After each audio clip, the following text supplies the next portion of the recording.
Well, Amber, I believe we are live once again, and we still do not know how to start a live stream without staring here, just waiting. Like, are Is we it time? It Did it is work? time. Welcome, everybody. It's been a while since we did just a general question and answer session, and you've been submitting questions. Which, if you didn't know, one thing, yeah, Amber and I are like, well, maybe we should ask a question to see how to start this. So I did drop in the chat questions. What was your first job in manufacturing? And oh my goodness, Amber, you didn't proofread me. And what? Oh no, I'm reading the wrong thing. And what are your community plans? Chrissy's plans. Chris, You're on. YouTube has totally messed up the chat. And Mm-hmm. it's driving me insane because we're used to there would be a chat. Now there's this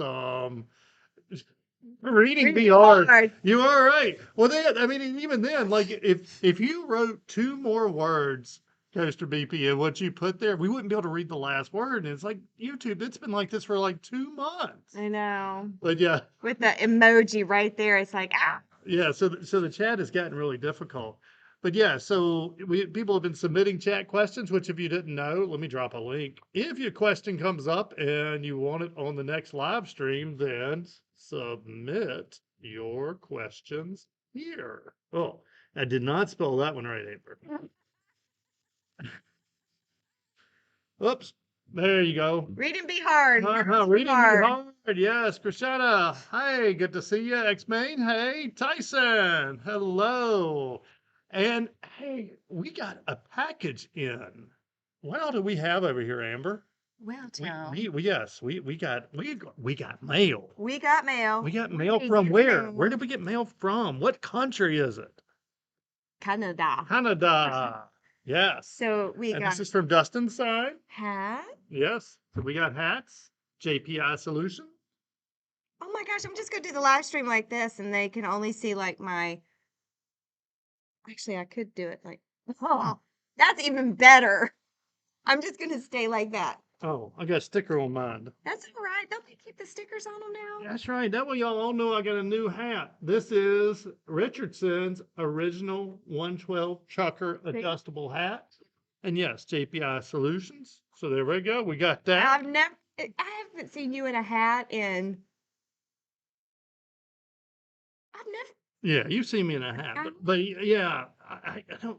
If I wear hats for long periods of time, I get headaches. Yeah, same. And so that's why I don't typically wear a hat. Now I would used to, I do, like every kid in school used to. Hey, I love rolling out of bed and just throwing a hat on. But yeah. I should just start doing that. Yeah. Just roll out of bed and put a hat on it. All right. What you got there? So we have some interesting. Yeah, well, we got a card. Wait, the card. Yeah, we got a card. You forgot about the card. First of all, Pantone warm gray, control panel gray. Any control panel person will understand that. Tim and Amber, thank you very much for your support of our business family. Warm regards, JPI Solutions. Justin Stimes, George, Abby, All of them. And we got a sticker, a big sticker. Yeah, because no, I'm not. I usually don't wear hats, but I do wear stickers. So yeah, I got that. You could put that right here. Think so? Yeah. Should I do that? I think that would look like right next to TW because partnership, collaboration. Well, that's what we're all about. All right, but more importantly, get to we got stuff. We got food. So yeah, this one now. Mary Bruce actually looked this up because I think it was French. All dressed in whatever that word is. I don't know how to pronounce that is. I thought it said assassins, and I was like, I'm down. I think it's all the season. So I'm gonna give it a try here. While you're trying it, can I go to the next one, or you want to try that one? At least smell it. Oh, I like that. Looks like it has onion and there's a picture on the front. Onion and ketchup and salt, onion, pepper. Yeah, pepper. You're really good. Next one is a Lay's product. Ketchup. Look, we no longer need to put ketchup on chips. We have ketchup flavored chips. to take my potato chips at a restaurant and dip them in ranch or ketchup. Yeah, So we do. perfect. And then we have Smarty. If you eat these, according to Dustin, you learn to program more efficiently. that's right. Yes, So he that's should like eat the them for thing. everybody. Yeah. We'll be the smartest ever Mm, technicians. very good. And so we got some of those, and then I have tried this. Mm-hmm. This is scrumptious. Coffee crisp. Mm-hmm. Yum, yum, yum. By Nestle. So All right. thank you, Dustin. That was so fun to get. And it was at the post office. You know, usually we get our stuff at our UPS store, and I got it at the post office, and I was like, I don't know what this is, but I'm excited. Hey, David Perez. Good to see you. George says, hello, Tim. Oh, gosh. The emoji's in the way. I mean, I should share this screen with you because, yeah, there's emoji like right in the way. Somebody throw something in the chat to get the emoji out of the way. I'll do my best to guess at the last letters. Hello, Tim. I want to ask you, probably, Yes. how to establish communications between Factory Talk. My View- HMI Factory Talk View Studio and my PLC RSL 500. Can you help me? I bet we can. Yeah, and I gotta be honest. Our second class desperately needs a name. We need to have like a naming of the class competition because our main training is on troubleshooting PLC controlled machines, but a lot of people when they're done, and I'm like, man, y'all really want to come back? They'd be like, when can we come back? And I'm like, oh my goodness. But so we developed a second class, which is more of, okay, what can we learn from this break? How can we prevent the break or notify someone of it without it, reduce downtime or eliminate that downtime further? And, one big part of that was SCADAs. And we put out surveys and did all types of things. It was almost dead split between Factory Talk View and inductive automation. Yes. But we see inductive automation's ignition coming on a lot stronger at a lot more facilities. Mm-hmm. So yeah, we're developing a lesson series or video series in inductive automation's ignition. We do have Factory Talk View, but I'm not sure we have a single lesson. I'm not sure we do. I'm not sure we have a single one out Trouble there. with the name. Here's also the catch. You must take part 1 before you can take part 2. Well, and that's why we keep going. Is it just part 1 and part 2? But that doesn't really tell a lot. Right. Let's see. Roger, good to see you. And yeah, I'm going to wait on the next question a little bit so that somebody will throw something in the chat. That way I don't have to fight that emoji. But we have some questions that were submitted. So let's see. Our first question is, how can you connect one HMI to control PLCs running different equipment? And that comes in from Mark. And yeah, that is doable. Oops, I should have had my screens ready before I did that. Let's see where the screen's going to go. Oh, good. It went to the right place. But you didn't say which PLC. So I already have connected components open. So let's go ahead and just add an HMI to it. So if I click add new device, and we go into graphics terminals and a panel view 800. And I'm just going to grab a 7-inch because that's what's on our standard PLC trainer. And I'm going to add that to the project and open it up. And guys, please tell me you're not even thinking about a portrait. I don't know why that's ridiculous. Why? I'm not sure. I mean, that's like the whole shorts. And I have been dropping shorts and you guys have been complaining really hard about them. But, everybody keeps telling me, well, you gotta put shorts out. I'm doing my best, guys. But yeah. Yeah, please stop dropping your shorts. Leave it to Amber. All right. But so for the panel view 800, mainly it can only do one protocol at a time. And you will see some of them that are restricted in the number of protocols they can do. Some of them are 1, some of them are 4, because you can't do everything. But if we go with Ethernet and we just do a micro 800, then if we want another controller, then right here, you just simply add another controller. And there you go. Now we have 2 controllers, and it's just a matter of when we make our tags over here, if we add a tag, we're just going to select which controller it's from. Easy peasy. Yeah, so and it's not unusual to have one touchscreen and multiple HMIs, but yeah, here you would just put in your IP address. Um, let's see. Okay, now I can read that. Hey, Daniel. Krishana says, "Hi, Tim and Amber. Can you explain how A1, A2, linear DLR, A1, A2 do IP configurations work in the 5069 controller?" You know this question. And it wasn't you. Somebody else just asked this question yesterday. And I think I probably should do some on DLR. Oh, we'll go over here a second. Let me go see if I can. Oh, all right. His hat look for me. Yeah, It's like I'm mysterious. I only have one eye. you only have one eye. Like I'm a pirate. What happened to your other eye? I feel like, look, my ear's sticking out. That's cute. I feel like I should be like in a hip hop, like dance group. Yeah. Let's see. I have one of these already set up. If I can go find it here. Keep them entertained, Amber, while I find.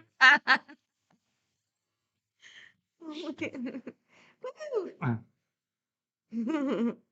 Actually, I just thought about it. I think I already had a L18 opened up. I think the L18 actually has that too. But all right, I'm almost there now. Let's see. Where would I have one at? No, why's my scroll wheel not working now? Everything's Yeah. going in slow motion. It's because it's the end of the year. Yeah, well, and I probably need to clean this computer up desperately. Oh, yeah. Let's see. PLC lab. And we have one on So many words. so many. This is why you're brain dead at the end of the night. Yeah.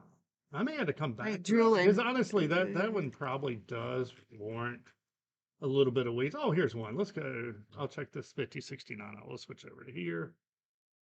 Let's see. But yeah, well, if we go down here, you have A1 and you have A2, and it depends on how you have it configured as to what you're going to do here. And honestly, I probably won't get this right the first time.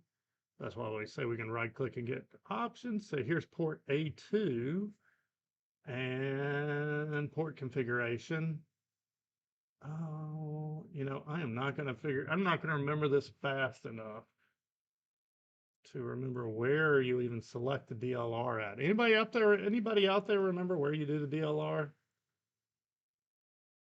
Oh, I should do, but I did just yesterday. I put it on the list to do a video about for this very reason. Is I'm not that familiar, but okay, a little bit, at least some is so the most of the Compact Logics PLCs have two ports on them, and by default they really work as a two-port switch almost, but you can configure them for DLR or a ring topology, and what that is that pretty much everything gets looped around, and you'll have one master thingy, we'll call it.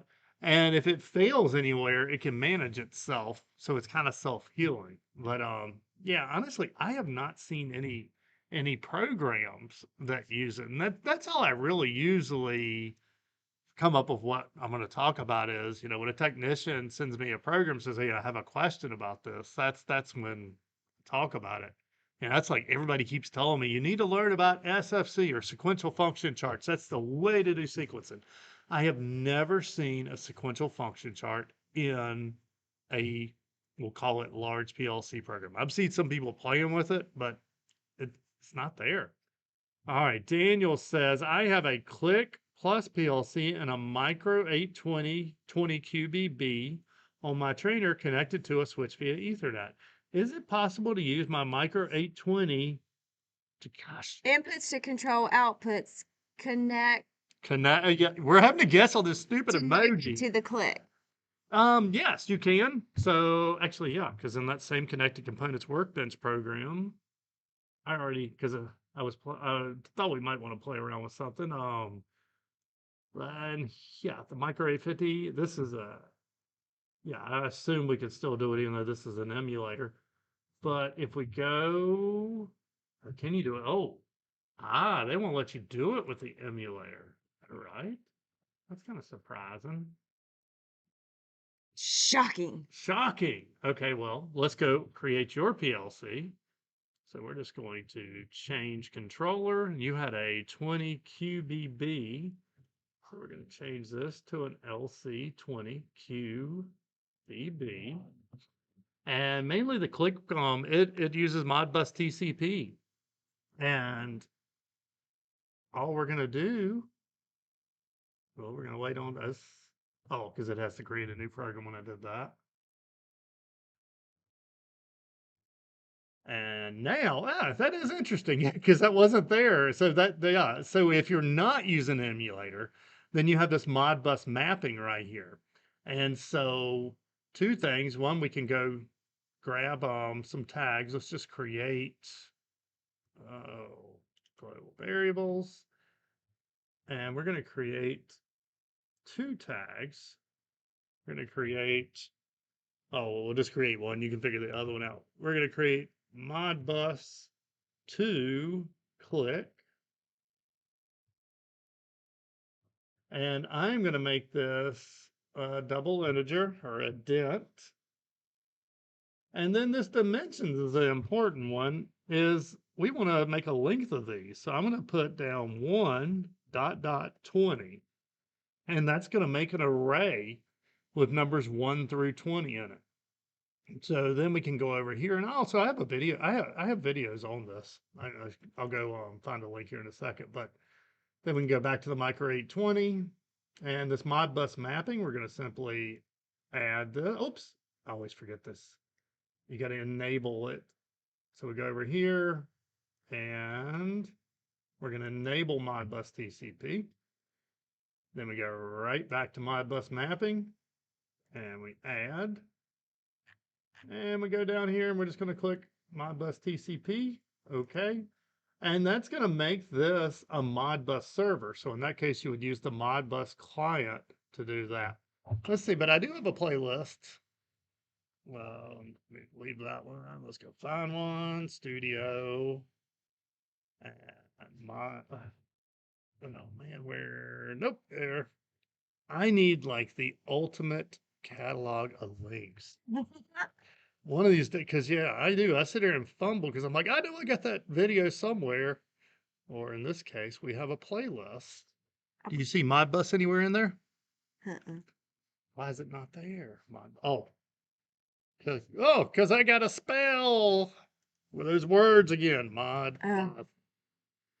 Hard. Words are hard. You have two. Yeah, actually, so this one has Studio 5000 and Connected Components Workbench all in one. So here is Modbus playlist. Oh, and Daniel even said, yeah, I remember. He says, yeah, I remember you do have a video on Modbus TCP. Yeah, so I have client and server videos for the Micro 800. That's the server one there. The client actually is slightly easier. So yeah. Let's see, what's our next one we got here? So, Did you make sure we answered everybody in the chat? well, Amber, I believe we have. Wonderful, Tim. Okay. Wonderful. Because yeah, we're going to go through questions that have been submitted since the last time we did this. But if you have a question, throw it in the chat because I'd rather talk to you than somebody that probably will watch this later. Oh yes, Tim blue hearted his own comment. What a joke. You know, and this one really gets to me. And this has happened a couple of times on LinkedIn to people I really like. They make fun of people who like their own comment. Let me show you why I like my own comments. I am also one of those people that have questioned it. So, well, okay, but let's show why. Because you are getting benefit out of me liking these comments, and let's just show. So here, and I guess I should ask you first, is there anything I shouldn't show in the back end of my YouTube channel? no. But yeah, so Amber will tell you this little guy with the binoculars here, this is my goal every evening and every morning is have this guy with the binoculars here, no comments found, try searching for something else. And this filter is the default filter I've set up, I haven't responded to. So that means, because really, I would super appreciate you guys watching our videos, but I know it takes time to throw a comment together, so I try to respond to every one of them. And so then the next one is responses with new replies. Now, this does not work well on YouTube. So here's one where, yeah, I was talking to this guy. Yeah, he's having an issue with his toolbox disappearing. But here, okay, I did not reply to his last one because it wasn't really anything to do. But even here, you see, I did reply to this one, but it shows it. So for my last ditch, let me make sure I've talked to everybody. I'll clear all these filters out. And all I'm going to do is stare at these hearts. And I'm just going to go down through here and I'm just looking for a heart that's missing. And Oh, I hate it when there's a heart missing. yeah, well, and luckily there's no heart. Oh, wait.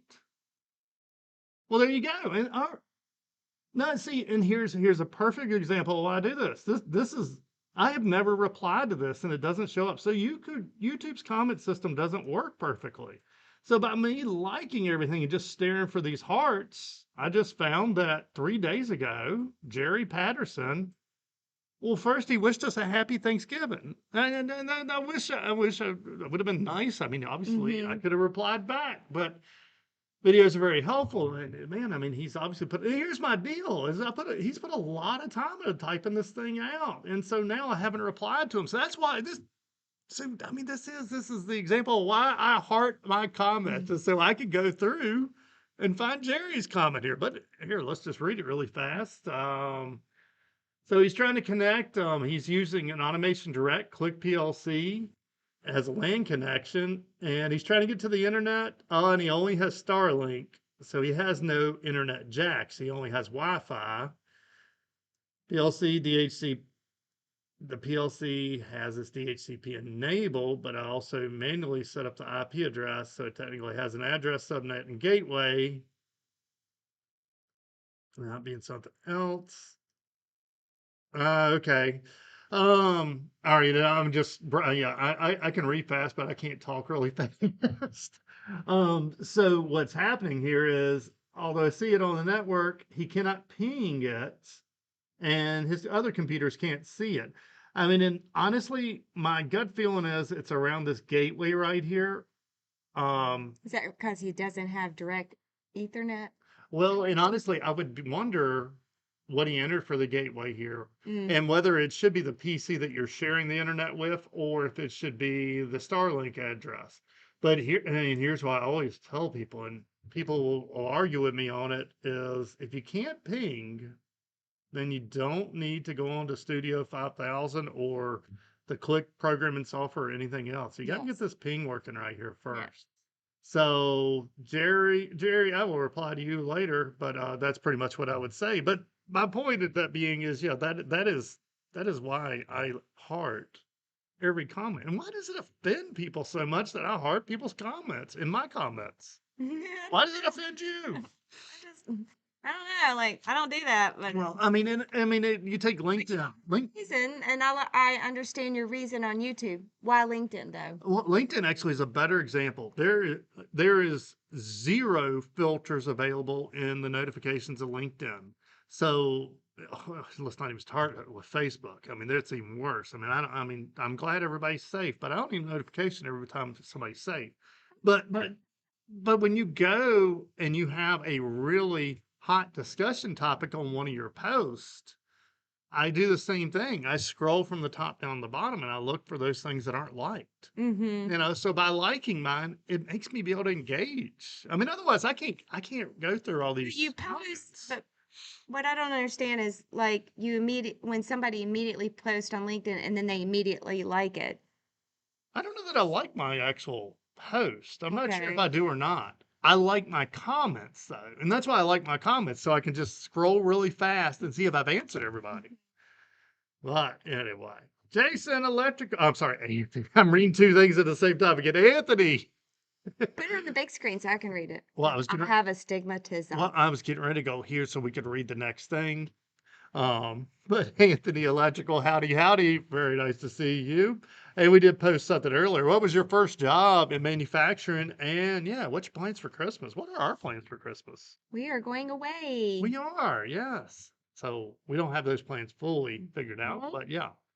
All right. Do you have any tips for getting started in AutoCAD electrical? I don't. And I actually am going to have an answer for you soon because I've been playing with ePlan and I've been working with them because this is probably we'll call it number 3 unanswered question. I mean, one that I just have zero answer for. And I have tried to, learn AutoCAD, and I just, yeah, it hasn't worked for me. So I can't really, But our son is, well, not AutoCAD electrical. oh, not electrical. No, That's right. he's a whiz at inventor and all these other things that I'm just, my head's He would spinning looking probably at. he would probably be a whiz at electrical too, knowing him. Well, I don't know. I don't think it's that intuitive, and that's why I've never done a video on it.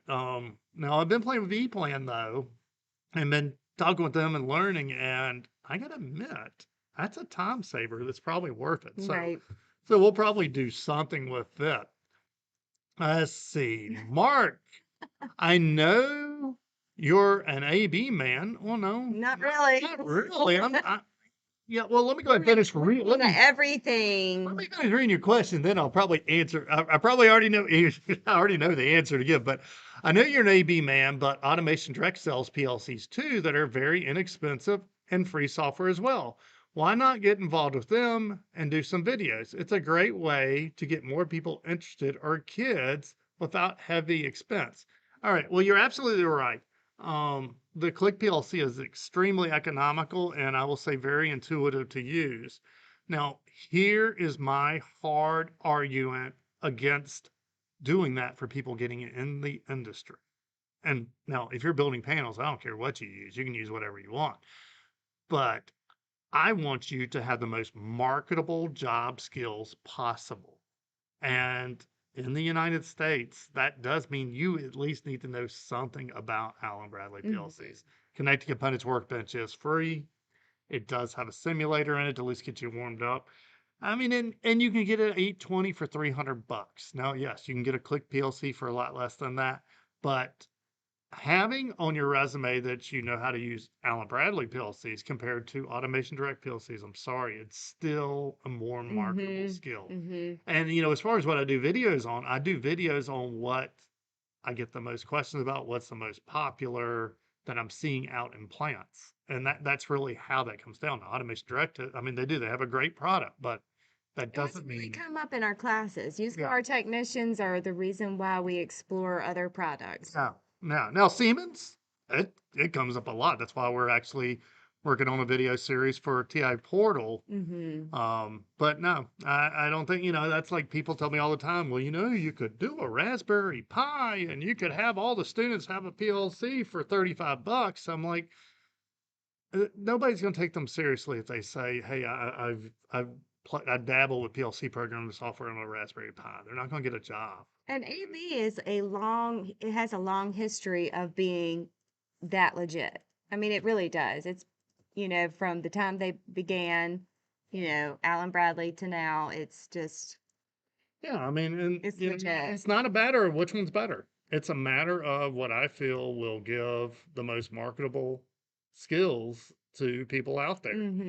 All right, where can I get? Oops, how can I get RS Logix 500 software? Not the free software. Well, that's really simple. You buy it. And I delete more comments of people trying to figure out how to get by a license key. You know how you get by a license key is you don't purchase that product. You don't purchase their hardware. And yes, eventually, Rockwell or whoever will be like, oh man, maybe we should offer it free, such as they did with Connected Components Workbench. Right. And that is a perfect example of really the feedback steering the industry. Is they got enough feedback they realized they had to make Connected Components Workbench free. Let's go to the comments, Tim. Okay, Amber. Because they've been rolling in. All right. So you need to go all the way up. No, I'm right here, Tyson. Yeah. Yeah. No, you didn't read that one. That one. Oh, well, you go ahead and start reading then. Well, I can't. You just, okay. So Julio says, what's the best way to start a PLC training school? Do I need any certifications? I have a really dislike for certifications. I mean, I wish I could find that one post that I did. I wonder if I liked it. That way I could find it Oh quickly. my gosh. I probably cannot find certification. I'm not going to find it fast enough. Actually, yeah, let's go to LinkedIn and see if we just see it. Go ahead and keep them entertained there, Amber. Okay. So to keep going while he's looking for that, Daniel said you mentioned doing a video on automating a manual industrial process. Any chance that you might still touch on that subject? I'm curious what it looks like to put everything together. Well, that is a really exciting thing that we are not fully ready to roll out all the details of it. Yes, we are going to be building this automation project from taking a napkin, an idea scribbled on a napkin, figuring out how do you justify the cost of it, figuring out the parts, figuring out your budget, building a panel, building it mechanically, and probably having some startup issues because yeah, we are doing this one completely as we go. Yep. Um, So very exciting. yeah, Tune in to see. yeah. And that's all we're going to say about that. There we go. I found it. Yeah, here it's going back to certifications. Oh no, that is It's a not it. video. That's not it. Okay, but you know, certifications do help make sure things are being covered. They do not mean you're putting out a good student. And there's where my, you know, if it is simply a matter of teaching somebody information that can be read in a book, certifications are okay. But if you're trying to teach somebody how to think on their feet, I mean, think when, you know, which, yeah, the downtime, and did I not post on that? I did. I did a bunch of research this weekend on the average downtime at a manufacturing plant. And one of the surprising ones is a small business downtime. We're talking small business is $150 to $450 a minute. That's a small business's downtime. Large manufacturers easy $20,000 a minute. And you know, when you're trying to teach somebody to think on their feet to reduce minutes, you know, to save millions of dollars, it's hard to really make that where it's just a certification that everybody can follow. I don't really get excited about them. All right, Amber, what's next? Do I need to scroll up? Electrical says howdy howdy. Tyson says I got a general failure during ping check on a machine a few weeks ago. I haven't been able to get back to troubleshoot further. Any advice before I get back out there? Hold on. Anthony says, in my opinion, I would check to make sure the IP address my computer is using matches the first sets of numbers matched with the PLC is using. That's right. And, you know, and of course, somebody said one time that they told their IT department this, and their like IT department went array. But Tim's networking rules say that the first three numbers or those octets should match, and the third one absolutely positively has to be unique. That's what Anthony says. First three sets. Yeah, I mean, and yeah, so, but right here, copy Ethernet troubleshooting video. Check this video here out because I go pretty good through all the things that probably you need to check. The one that I don't go through in that, and honestly, it popped up the other day on somebody I was talking to, is firewalls and security things. Make sure nothing's blocking port 2222 and 44818 as far as now and Bradley PLC. Okay, stop, please. Stopped. Do not touch anything. Not touching. You got me messed up because you did that. Hands are in the air.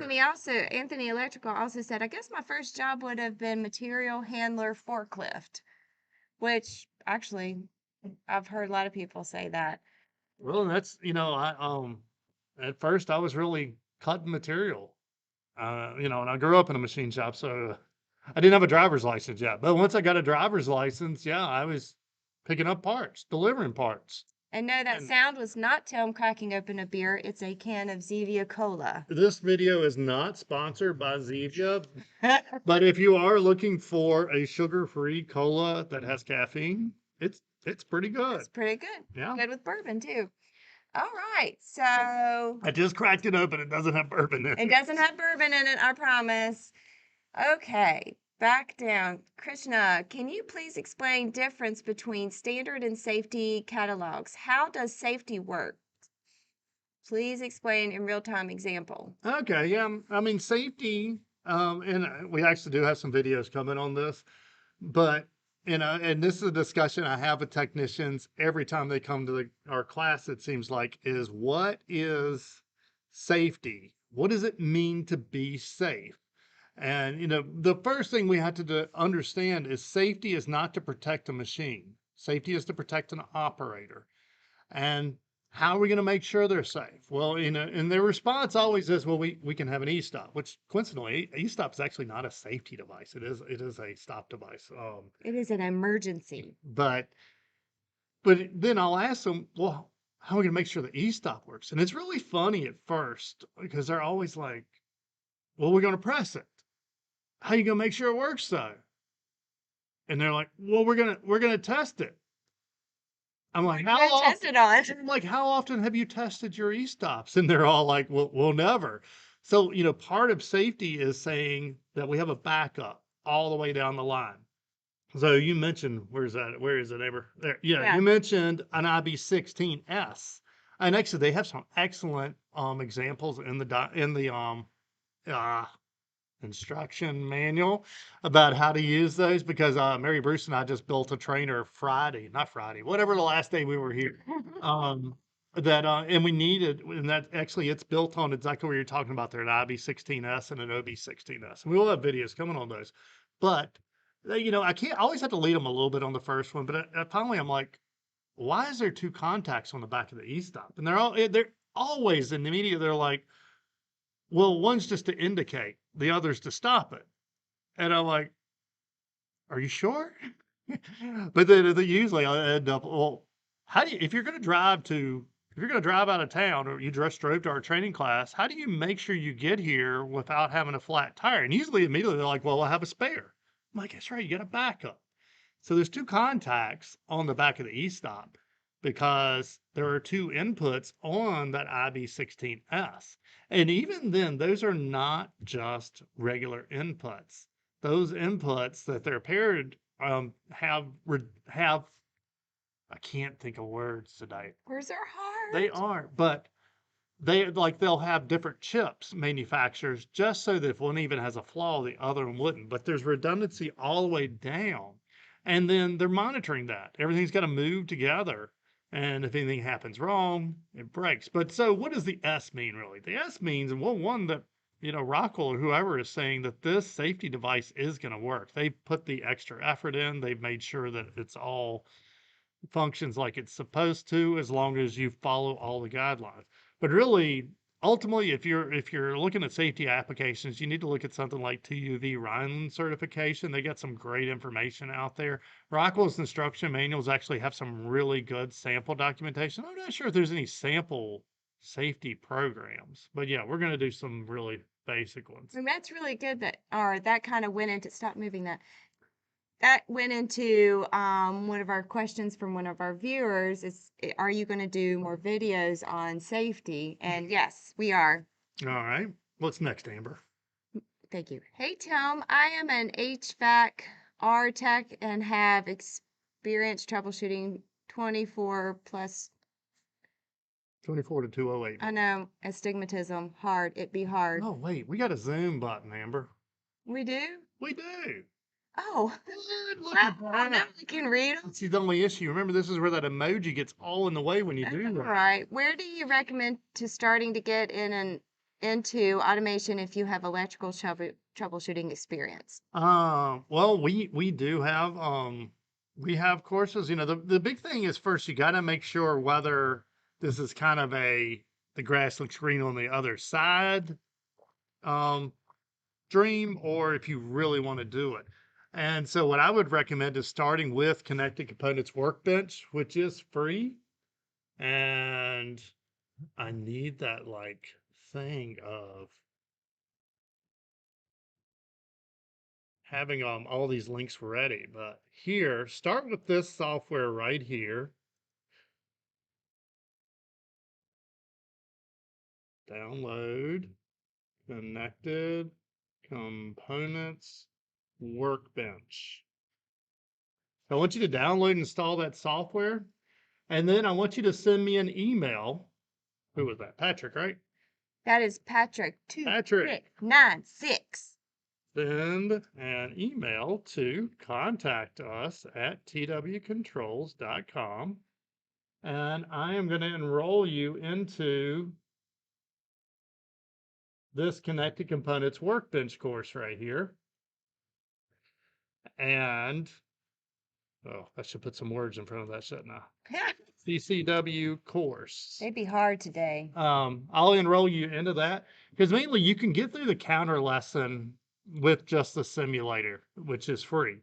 And then you can decide whether you want to put some money into it. Because if you want to learn this really in the evenings when you're off work, you need to be working through lessons, learning about PLCs. That's really, in my opinion, the fastest way to get started. Now you're an HVAC tech, so I don't know if you're working, in places that have like PLC controlled chillers, but getting copies of those programs, learning what's in them, looking at the diagrams, understanding how exactly they're wiring the sensors to it, so it's not like a mystery thing of its TB3, 4, and 5, or the 4 to 20 milliamp analog sensor, but actually understanding, oh, we're putting power out on 4, we got a common on 6, and 5 is our PLC input. Starting to learn what exactly that means. That's Right. how I would do it. And David Perez says, great. I'm with a similar experience trying to upgrade my skills. So that's awesome. Yes. Julio wants to know, is there, well, actually, Daniel said, he's wanting to know if there's AutoCAD electrical online. I don't think there is. No, Yeah. there is not. Now, I have heard there's some cool things being developed. Again, that's the Z plan. But even then, I don't think it's anything that they're publicly wanting to talk about yet. Yeah. Kind of like us, and we've got a lot of things cooking right Yeah. now. We don't want to talk about it yet. Yeah. So Julio says, can you do more videos with Servo's Kinetics 5500? All right, well, let's see. Kinetics, Okay. servo Word. lessons. Be So word. we are rolling this series out right now, but if you will go and sign up for that, you actually get a sneak peek into the lessons that are not out yet. Ooh, no, you didn't. Okay. So, Anthony Electrical. On the e-stop pull cord, I use the open contact to tell the PLC which one is hit and the closed contact to shut off the safety relay. I use the command, so either will shut down the conveyor. Yeah, the trick is that's not really considered a safe way to do it. And I am not a TUV Ryman certified safety engineer. I do have again, we have a lot of cool stuff rolling out next year, and we are actually going to have somebody. We're actually going to talk about planning that piece out. But that is arguably maybe a category 1, but probably a category nothing safety circuit. As in like a hurricane? Well, it'd be flip flop. If you do that, it'd be like going into a category 5 hurricane. Oh, wow. Yeah.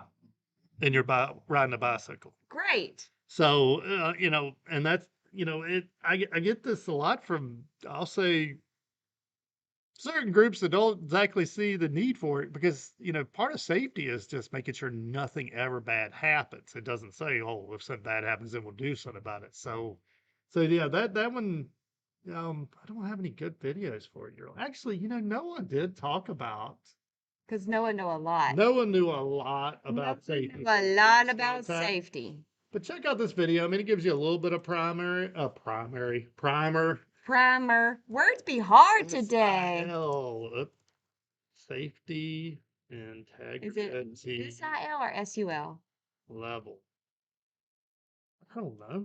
I'm not a safety person. Now you know how I feel about acronyms. Yes, God, we could do like a Yeah. whole Check that video one out, series on though. acronyms. That one talks a little bit about seal levels. Hi. Hey, how's our junior board of directors doing? Oh, okay. Yeah, I've watched them, but I haven't. I don't know. I've struggled. That's all I can say. And it could be maybe I'm just getting to be an old dog that can't be taught new tricks. No, I think we just have a lot of things in our basket right now. All right, let's go back over here and see what we got. Please assist me on how to enroll in online training or course. Well, I mean, I think you had to actually almost cross over this path to get to the link to submit that question. But yeah, if you're looking for online training, online, oh my goodness, online training course catalog. Check this out. And yes, there are plenty of things you can sign up for right there. I'm trying to use the AVE average instruction. I'm capturing a piece per minute count and every 60 seconds loading into a FIFO for an array. I want to get a 1 minute average of the last 10 captures. Is there a better way to do this? I did it with a CPT instruction, but it's really clunky, and that is really clunky. Now, the CPT is actually the simplest way to do it, but you're right, that instruction's like ridiculously long. What you want to look at is an FAL instruction, file arithmetic and logic instruction. And I should do a video on that sometime. So you can use that. You can loop through one thing and get your average done. I'll say, I mean, people hate to hear this. This is another one where structured text is it's a whole lot more efficient way to do it. It is. I have a huge issue with CCW. Maybe I've missed a bit of knowledge somewhere. I rebuild and verify the software every time But not again. I get an error message. Just create a report and shut down the software. Do you know what I'm doing wrong? The way to recover the work. Well, yeah, recover the work part. Save often. Mm-hmm. Save Every time you think about it, yeah. And I don't know which version of it you're using, Marty, but that's probably I've found there's a lot of stability in the latest versions. I think they've really done a good job. The one thing I wish they do, but I talked to someone who really not with Rockwell, but understands a lot of what's happening under the hood of Visual Studio, which is actually what it's written on. And their online editing probably is as good as it's gonna get, which I really hate. But at least from my understanding, yeah, they're I'm not sure, but I wish it had better online editing. Beyond that, it's pretty good. I have bought a set of Allen Bradley PLCs from you. Do you still offer that set? No, we got out of the cable business. We talk about this all the time. There's only three of us. We can't be into everything. And really, we're, between the training classes and building trainers and building our analog simulators and Ethernet devices, there's only three of us. And so, yeah, we finally had to axe those to try to keep our head above water. Although, yeah, we haven't really talked about, I made a huge mistake in 2020. So, although it was a great mistake, we are in our training center where we put on our classes. And so when we signed the lease on this place, we couldn't have done it at our shop. Our shop's at our house. It just didn't have the room. We don't have the parking space. Yeah, it didn't have the parking spaces. We don't have the bathroom facilities. We didn't have any of that. So we signed the lease on this place, but I immediately divided us between the shop and here. And so last month we moved our trainers down here. And so we're 98% here now. We're Still 2%. Because really it would. I mean, every morning it was, where are you starting out at? It wasn't like I'll see you at work. It's like, are you going to start out over here? Or are you going to start out over here? And no one knew where we were starting. Back to the comments, Tim. Okay, Amber, we will go back to the comments. Hank says they are awesome. So it's the junior board of directors. Yeah. They are his girls, and they are our biggest fans, and we Actually, we're kind of fanning them. I'm fangirling over them. I Yes, think they're they are amazing, awesome girls. but they're going to be jealous that they weren't here today. But hopefully, Hank will show them later that we said, hey. So what's next? We got Cameron, and Cameron's absolutely right talking about safety. For safety, I would recommend looking into ISO 13849 TUV Functional Safety Engineer. And absolutely, he is one. Not me, because yeah, as I try to state that often. Yeah, I believe that when, I have a friend who is one, and I have him review. Oh, there he is right there, Jeff Kuiper. What? Anytime I have a safety question, I'm going and reaching out to Jeff Kuiper because, he took the time to learn all that. I need to go through that, I need to learn it. But again, there's only so many things you can do. Red Pill Matrix, good to see you. Actually, yeah, when I was scrolling through his comments, oh, I got to go find it now. When I was scrolling through the comments, Over there. is it over here? Mm-hmm. Or it was. Where am I? Yeah. Half the time it's like, where am I? So it was, I get a chuckle every time, and it still is up. Let's see, where is that one? Yeah, I think you get credit for the best comment. There it is. Yeah, so yeah, I did what the programming riddle, whichever y'all really like the programming riddle, so I'll probably do one this Friday. And it's like, no, I see no error, only God's grace. And Jimmy, an engineer, not a prophet. I'm like, yeah. So yeah, very, very good thread. I've seen a couple of your threads lately that were really fun. I appreciate all the comments. What's next, Amber? See, Bumblebee, have you made or plan on including in a video how to read and make control panel schematic diagrams? Well, we certainly are. So if you didn't catch it earlier, we are doing an automation project from literally the bare idea in your mind to seeing the thing operate on the plant floor, and that will be part of that. And then Red Pill Matrix is Paul. Give me Studio 5000 or give me death. That's pretty good. All right. Back over here, we got James. Can you do any training on the 1746 HSC E2 card? I twitched a little bit when I saw that comment. Like a greeting card? So the Slick 500, well, I mean, I can't knock it. This high-speed counter card came out at a time when really PLCs were mostly doing inputs, outputs, and some analog. And there was a lot more configuration that was needed, and it was rocky. It was rocky to configure. I've configured a couple of them. I don't remember how, and I hope I never have to remember again. So no, I won't do a video on that. I'm controlling a stepper. Do you want to read? Reading is going well for you. Oh, thank you so much. I'm controlling a stepper motor and using CCW. It slips when accelerating such that the motor does not move as far as it thinks it does. It's not slipping due to a loose screw on the linear actuator. The motor is having trouble speeding up, so it doesn't move as much as it thinks it does. So instead of actually moving 10 centimeters, it may move 9.5. I tried using a higher voltage power supply. The driver can only handle 50 volt max and it's still slipping. Any idea how to fix this? I mean, my first gut feeling is your acceleration is too fast. Mm. I know you're pointing at the acceleration. It could be that your overall speed is faster than it can handle. So it's going over the speed limit. He is going over the speed limit. Right. That is exactly it.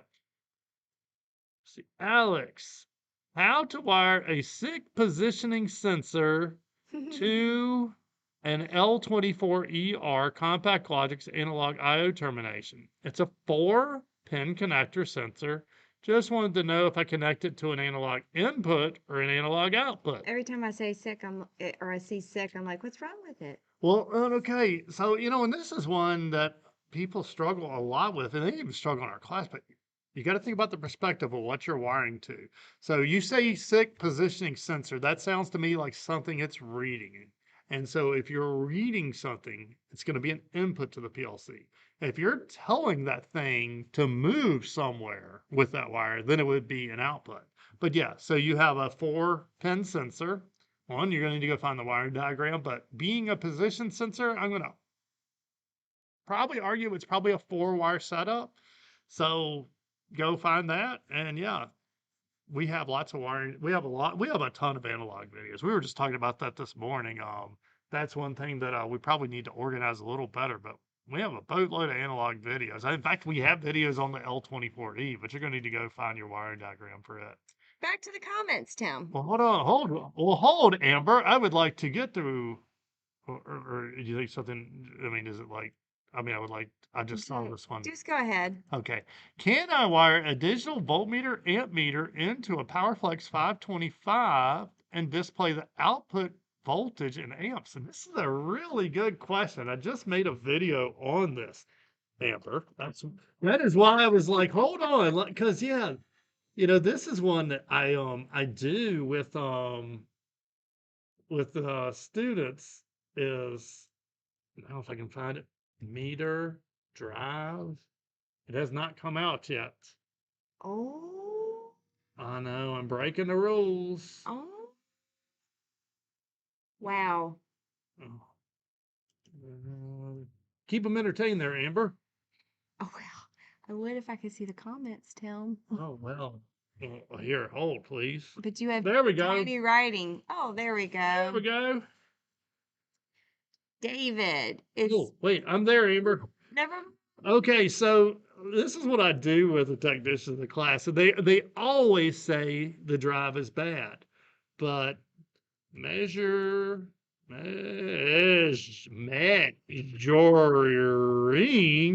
a VFD motor output. Check this video right here out because yeah, so in this one, the motor's not turning and they get a crazy voltage and they're always like, that drive's bad. I'm like, there's nothing wrong with that drive. So can you measure the VFD output? Yes, you can. Can you measure it with a crappy voltmeter? Not real accurately. But yeah, that's a good video that talks about that. Take it away, Amber. Looks like they're having a discussion on their own. Oh, well, catch me up here. Okay. Oh, Paul. I already told you that.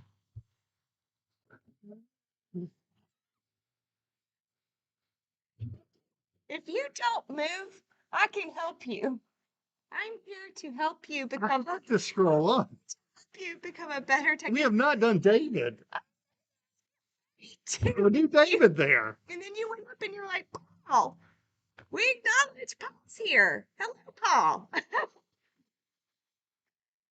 Oh my gosh. And then, David. but that's what I was trying to tell you. They're having a discussion together. Isn't Alan Bradley Micro 1000 compatible with Connected Components Workbench? Nope. You're going to be using RS Logix 500 as Paul has already alluded to. The cool part about the MicroLogix 1000 is the software is free. So the free version of RS Logix 500 does work with the MicroLogix 1100 and the 1000. Now, I do not recommend that you try to learn on this because Connected Components Workbench just gives you too many more options that you're going to run into in modern control systems. Plus, it does all the 3 major languages. Download for free. So yeah, there's one on that. And I think in the comments, I actually give an updated link because Rockwell has moved it, but it is still there. Amber, I'm not scrolling. What's next? Red Pill Matrix. Paul, take the of the words, my lord. Do you want to take the computer? Oh my God. Just don't put your mouse over the words. Hands are up. Hard already. My hands are up. RS Logix 500 is okay. You can set up tags in it so that it appears similar to 5000 tags. Bumblebee says, where's MicroLogix 1000 even used at this point, small scale? Well, and here's where actually Bumblebee, it's used a ton, and this is I swear I have this discussion like 10 times a week. People are like, oh well, why would anybody ever use a MicroLogix 1000? Well, how many of them were used and people are still working on. Just because a new product comes out doesn't mean that we're going to get everything replaced. I mean, my car, how old is my car? 20 years old? I'm not replacing my car just because the new one has where you wave your hand and it does something. So David Press says accuracy is at risk when the motor speed is at maximum all the time. It will generate accelerated wear on the motor gear and bearings. Yeah, and that's something I'm scrolling, Amber, just to get us back down the bottom. That's something that I think you learned this in engineering, but we seem to forget it, is, just because something can run wide open doesn't mean it's built to run wide open all the time. Just because your car tachometer goes to 8 grand doesn't mean you should run 8 grand when you're going to pick up groceries. And so, yeah, I mean, the slow, slow and steady wins the race. And, that's something I have to convince a lot of people of. They're always like, we need to run this machine faster. And then my question, I mean, I know I irritate people with it, but I'm like, why? They're like, well, we need more production. And my next question always, and they never have either they don't have the answer at all, or they never have the true answer. I'm like, well, how much does the machine run a day? And usually they're like, well, we run that machine all day. Are you sure?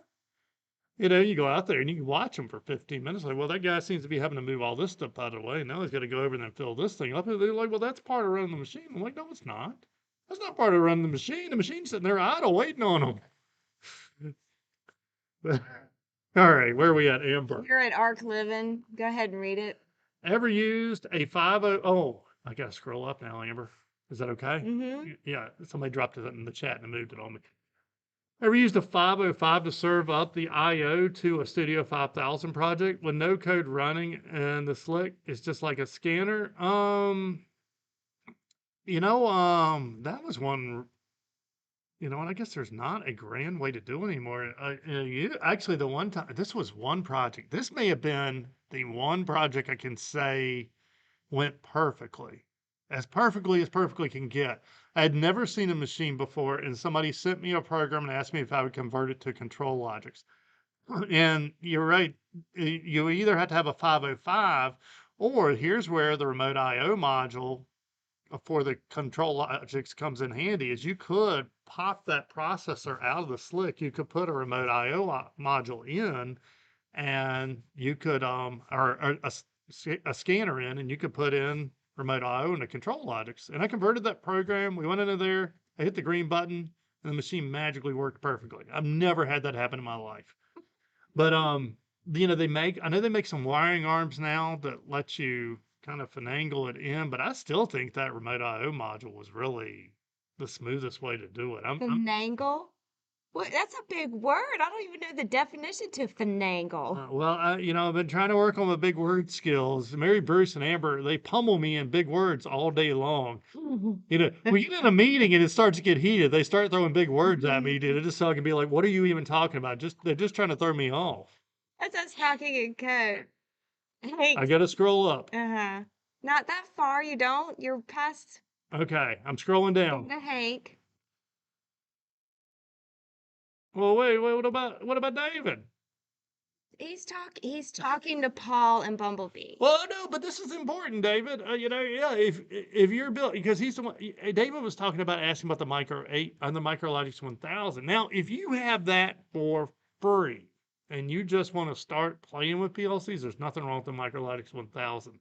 But do not invest any money into that platform. Do not invest any money into thinking, oh, well, now I found a MicroLogix 1500. Because one, you got to buy software then, and you can purchase a Micro 820 PLC for less than the Studio or RS Logix 500 software. And I tell people all the time, you should invest money in hardware because you can turn around and sell it on eBay for almost the same price. You cannot resell software. True that. Yes. So no, that was important. Go for it, Amber. Are you sure there isn't bourbon in the cola? Hank, I'm not real sure about anything anymore these days.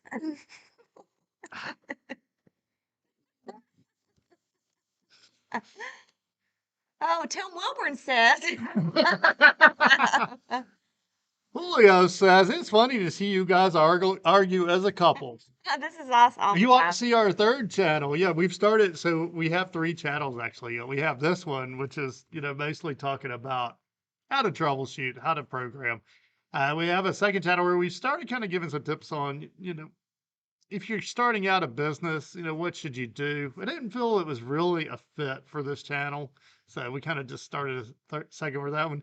And then a third was just downtime. You never know what we're going to say. So yeah, we've been busy for this. She hates that word. Cannot stand the. We have been unavailable for the We've last been month. so busy. We have been occupied and chaotic, and it's been lovely and wonderful, and our brains hurt, and it's fine. And that's why we're drinking bourbon at 2 o'clock in the afternoon. I mean, cola. They heard me open this up. I don't know what you got in that bottle over yours. All right. Homemade science. Wow. I came across some tags in Studio 5000. The tag I couldn't identify is internal or external, no cross reference, I guess was not assigned to anything, LOL, but program is running with that tag.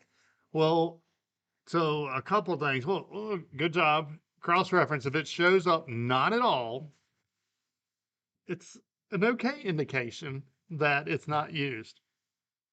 Now, I actually ran through this in our class. There are certain times tags will be in there and will not show up in the cross reference. So if you're not at max memory, don't just start purging the program of all the tags. Also, we talk about the destructive column a lot in class, and really I should do a video series really on walking through the troubleshoot, but it's really difficult. If you're not standing here looking at the machines that we're working with in our class, It's an in-person tough. thing, yeah. But when we go to cross reference, we're usually looking for a Y in the destructive column if we're trying to figure out what writes to something.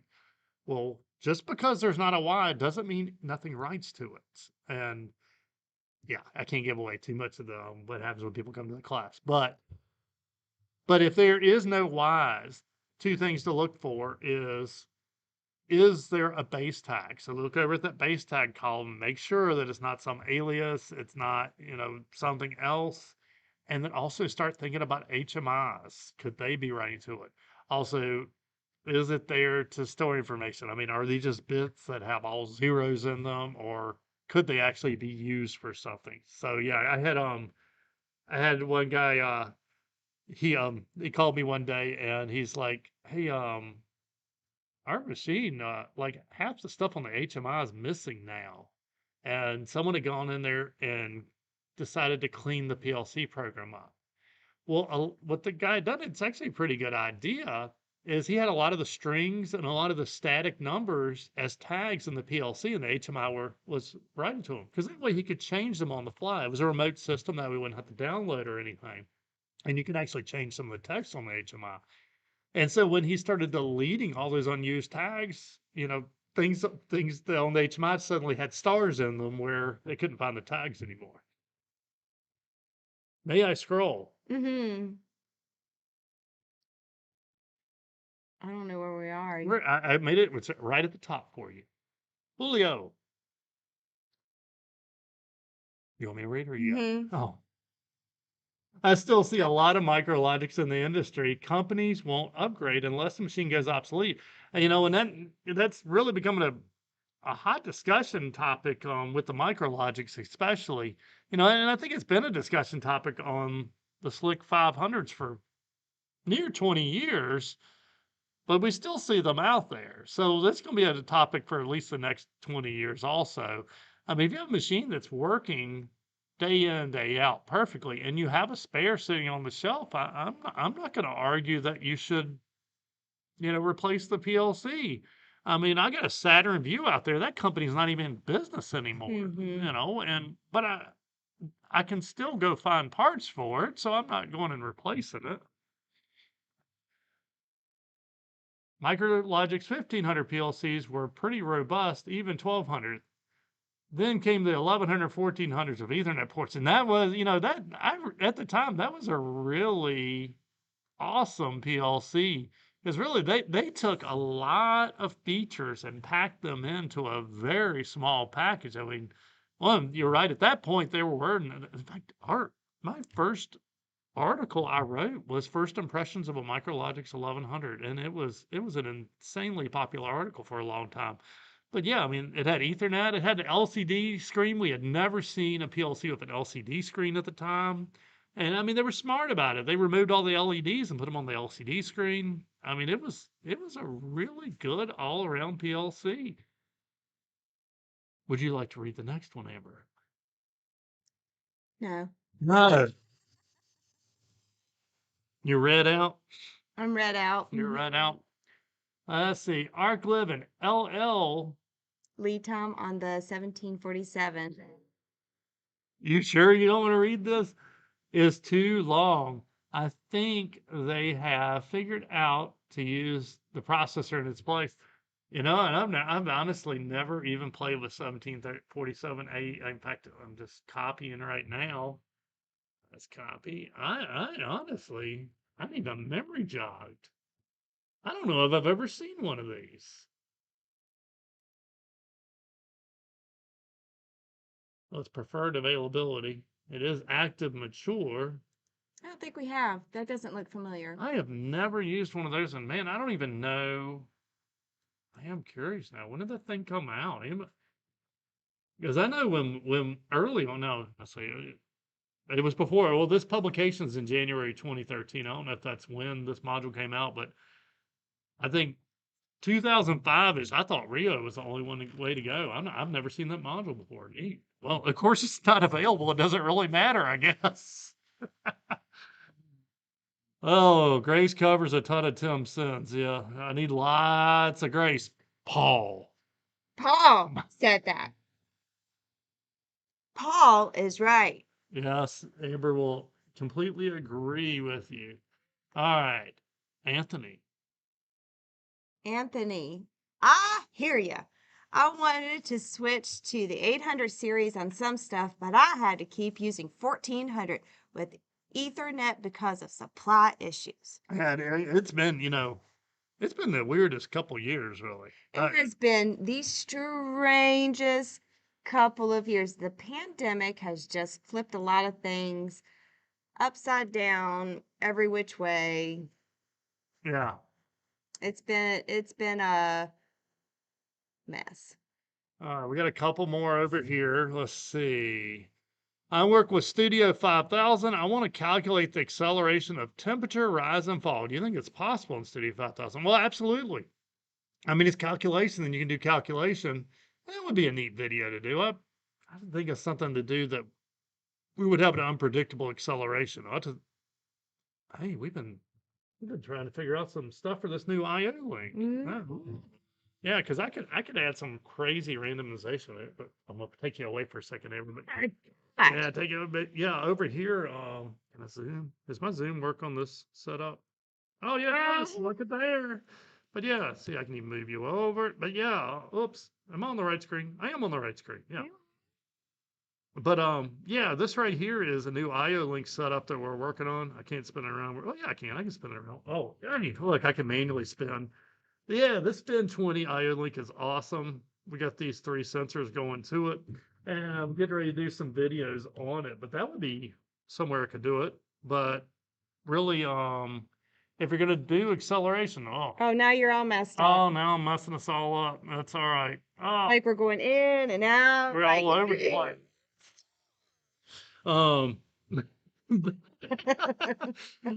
But really, if you're calculating rate is change over time, and acceleration is the change of the rate over time. So yeah, that would be a neat one. But yeah, I mean, like any calculation, it's doable. All right. I love. Sorry, this is too wordy. That's what we need to say from now. I'm sorry, this is too wordy. I gotta admit that That's a lot. There's a lot happening in that one. Words be hard. Reading be hard. oh yeah, I gotta admit that's a lot, and that's way in the will in the weeds. Yeah, that was a lot of info. I don't think I can We know good on Monday. Oh, no. Oh my goodness. Look, all right. I can't help you. Oh my God. Oh, now we got a second one. But hey, we're starting with Happy Thanksgiving. So this is Tim. Tim, you have a great name. Happy Thanksgiving to you. I've been trying to learn to use the. I'm trying to learn the ins and outs of UDFD's user-defined function blocks in CCW. I am using subroutines. This is an insanely good question, and I think it finally clicked with me. I was actually at some Siemens training, and I think I may have I think it finally clicked with me because for me, I mean, don't get me wrong. I want to make some lessons to show how to program in TIA Portal, but what I really want to be able to do is how do we equate what we're seeing in Studio 5000 to what we're seeing in TIA Portal? Now, why am I saying that when this question was about connected components workbench? Because when I was in TIA Portal training, I found that it relates almost directly to connected components workbench. And so all of a sudden I'm like, oh, that's what all this stuff means. But anyway, Tim's question mainly is um, in Studio 5000, you have a main routine and then you have other routines. And if you want the other routines to run, you need a JSR to make them do it. Well, in Connect Components Workbench, really you create a program and that program's going to run. If you create a second program, it's going to run. Now, if you want a routine that normally would jump to an RS Logix 5000 or a Studio 5000, then you would want a user-defined block. And that is what we call routines in Studio 5000. Then we have user-defined function blocks. That's what we call add-on instructions in Studio 5000. So I actually was sitting there in a TIA Portal class, and I think all of a sudden, all the stuff clicked. And honestly, I began to understand a lot about why Siemens does it the way they do it. It's not that it's right or wrong, but man, if I can get in the right mindset, then we can start understanding how, because in the end, we got to troubleshoot a machine. So. All right, what else we got here? We got one more. Oh, You've already answered it. oh, okay. I answered that one. Amber, well, let's go back over here. I have got to scroll, Amber. Where did we? Let's see. You gotta go. I hear you. Oh yeah, we're here. Here. Yep. It may be a tag in the HMI screen. Well, yeah. I think we already talked about that one about, be careful deleting tags. Wine taste fine at 207. Well, I honestly wouldn't argue against that, but not unless we're taking the week off. I can't do it. Yeah, it's Let's true. see. You can place a tag in a monitor and you're on and watch it. Monitor bits, AFI extreme left, monitor. Yeah, okay. Yeah, the Slick 500 Ethernet IP adapter. I probably knew about it at one time and I just completely forgot about it. How do you think Beckhoff TwinCat holds up compared to other softwares? I think it's a perfectly fine software. So it I think they all are. That's why I don't really get it. Everybody always wants to know, well, what's the best one? There isn't one. It's which one will make you the most marketable job wise, which is going to be the most popular one in your area. And when some of these that everybody's talking about become the most popular in their area, then we'll start doing more training on those. But right now we have to keep plants running. And if 90% of the plant is this brand X, it's hard to argue that we shouldn't do training on brand X. Let's see. Oh, yeah, be careful at Radwell, but yeah, you probably might find something there. Oh, yeah. I mean, really, TwinCat, although somebody got offended. I think it was one of our 44 question video series. And they asked if I would do a video on TwinCat. And I was just making a joke. And I put a picture of two cats that look alike up. And I'm like, do you mean these? And they got totally offended. They're like, not love dude, cats. you'll do videos on Ethernet IP, but you will not do it on TwinCat. What is wrong with you? And I'm like, oh, I was just trying to make a joke. Sorry. Stop joking around, Tim. No. God, that's my department. I love Coaster BB. Talk can be hard. Everything be hard today on a Monday, It Coaster. is. It is hard. All right. Yeah, apparently, yeah. I mean, it was like, Brutal. man, yeah. Sometimes yeah, we did the one on really, we needed a clear breaker so that Matt Hemfield at Phoenix Contact could talk through, how the parts of the breaker work, and we could talk about it. I learned a ton during that series, and breakers was one that I knew I needed a breaker, but I didn't understand how the thing worked, and so we made a video of making a clear cover for a breaker. And I epoxy. yeah, about Yeah, epoxy. epoxied it. And really, we found out in the end, this video is not worthwhile actually making the clear cover compared to Matt's part. Now, Matt hit it out of the park explaining how that stuff worked. But we dropped the video of the clear cover just as a joke. And really, Amber and Barry Bruce are just voicing it over. Oh, wonder what Tim's doing. I have gotten more hateful comments on that. How can you call this what's inside of a breaker? It's nothing but crap. And I'm like, well, I mean, make a we did make a clear cut where you can see the inside of a breaker. You're welcome. But yeah, I mean, I think him being able to point and really explain the parts, I think that made that video compared to He just did, and he looking did. at trend curves and everything. It's like so like he should be a hand model, Matt. You should be a hand model. But really, just like how he was like he was so calm, and it was like really zoomed in. But he did such an exceptional job with that. But yeah, we make from time to time we make humorous I know. videos, and Apparently, yeah. we get more hater comments over the humor. Yeah, yeah. Well, speaking of it, Which Hank, means we're doing something. I haven't read your comment completely yet, but Hank, did you see this AFI video? This is another one that I offended So many. like the 10 commandments of PLC programming. Apparently, I totally destroyed their day with an AFI video. I never thought I could do it. That's all right. Paul Oh, prays for tons of grace for you. oh, okay. Oh, well, all right. Hicks said AOI, not AFI, but yeah. So I mean, I explained, mainly it'd been several people. I think it might have been 3 posts where people said that an AFI disabled a rung, and I was like, no, it doesn't. And I get so tired of really putting in a comment, "Are you sure?" Because it's just offended. So I made a video showing. Are you sure? I made a video showing how how an AFI works, and I mean, like, some pretty what I consider top end programmers totally told me I was wrong, that an AFI did disable a wrong, and the fact that I'd had a duplicate output confused the PLC, and I'm like, you guys are at the top of your game, and you're telling me the PLC is confused. So actually, that has turned into like a 4-episode live stream trying to explain program scan. And I still got people that are just like, no, you're wrong. The FI disables are wrong. It doesn't make it false. I'm like, why is it called an always false instruction if it's not always false? Well, and so anytime like those moments happen or we get hater comments or whatever, we're actually making an impact.